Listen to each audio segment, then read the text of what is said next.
Matt Peterson here with you from CougarBlue.com, along with sports editor Jared Lloyd, the Cougar Blue and BYU Cougars beat writer. Jared, how you doing today? Doing great. Just got back from Austin over the weekend. Had a great time watching BYU Texas. Now the final outcome, a 1-point loss for BYU. They got a little conservative in the second half. I think they were trying to protect the lead. They got the lead in the first half, trying to protect it, and ended up costing them at the end of the game. Weren't able to get back and get the win. But this is a very good BYU team, Matt, and I'm excited to see how they do as they come in and get ready for Utah. You know, I have to ask, what is their initial reaction heading into this week after suffering such a close loss last week? Any hangover at all? Well, you know, if it had been another team other than Utah, if they'd been playing Idaho or San Jose State, you might expect a little bit of a hangover. But I don't think you expect that for this particular game. This is Utah. This is a game that 5 out of the last 6 years has come down to the final play of the game. That's not the last possession. That's not the fourth quarter. That is the final play of the game.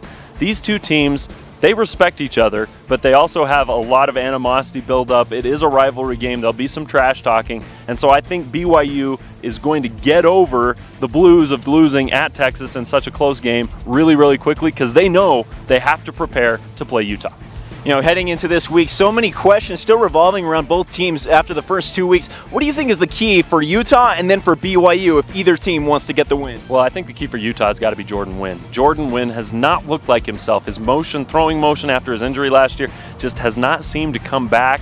And so he's been a little bit sporadic. The kid is tough. There's no doubt about it. The kid's tough. He's made some plays. But this is the game where he has to come out against a BYU defense that's been very successful in the first 2 weeks, only giving up 30 points total. Jordan Wynn's going to have to make plays. Now for BYU, I think it's the running game. The running game only managed 42 yards, 40-some-odd yards against Texas. Now Texas had a very good defense, but Utah's got a very good defense as well. So I think that offensive line needs to open up holes, and those running backs have to hit them hard. And if BYU can get that running game open, that'll take some of the pressure off of Jake Heaps in the passing game, and that'll open up the entire offense, allow them to do more what we're used to seeing BYU do. Flawed offenses and solid defenses going head-to-head in rivalry week. BYU hosting Utah this Saturday. Jared, thanks for your time. Thanks, Matt. Appreciate it. Look forward to seeing the Cougars and the Utes Saturday, 7 p.m. Should be a great game.